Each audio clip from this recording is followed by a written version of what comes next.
Use the CSS display table row and display table cell properties. Tables in web content are a very convenient and efficient way of displaying a lot of material in a small amount of space.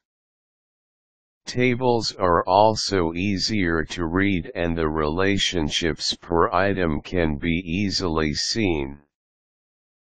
Tables are also used for leveled display of pictures and text, and if you want to learn how to use tables when you are editing a file in CSS, then this is the article for you.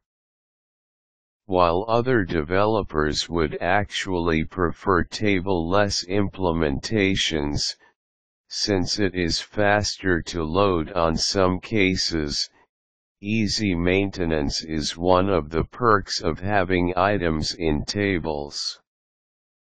Looking at table-less CSS code. For one to know where to insert tables, here is an example of a piece of CSS formatting that does not use tables, but uses divs instead. ID equals container sidebar 1 content div ID equals main content here cell 1 cell 2. In the example above you can see that you are assigning values to contents of a row. There are actually two nested divs, a div within a div in the example above, and to convert it into a table, it would mean having two tables as the end result. Converting divs to tables. When you want to convert the above listed code to be using tables instead of divs, then it should start to look like this.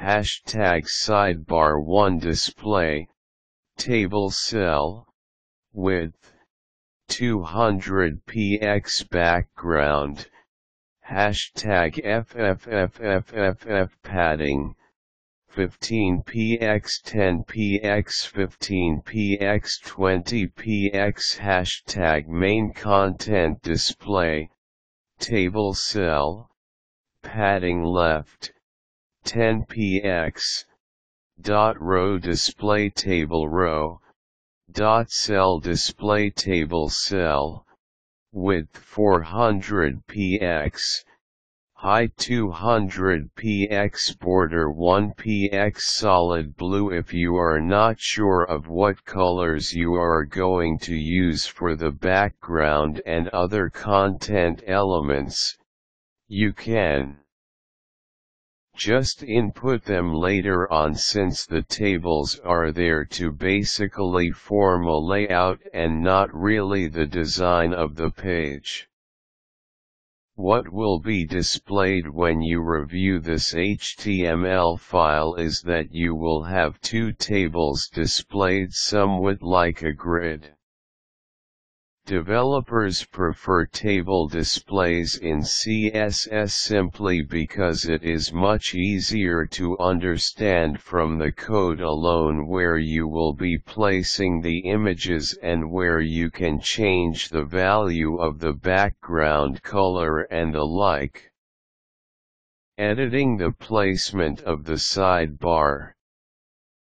In the past two examples, the sidebar comes first, meaning that it will appear on the left part of the screen. If you want it on the right portion of your screen, then just place it after the main content, still as a sidebar, and it should be placed accordingly. There are many other tips on how to manipulate displays in CSS, but this is one of the more basic ones.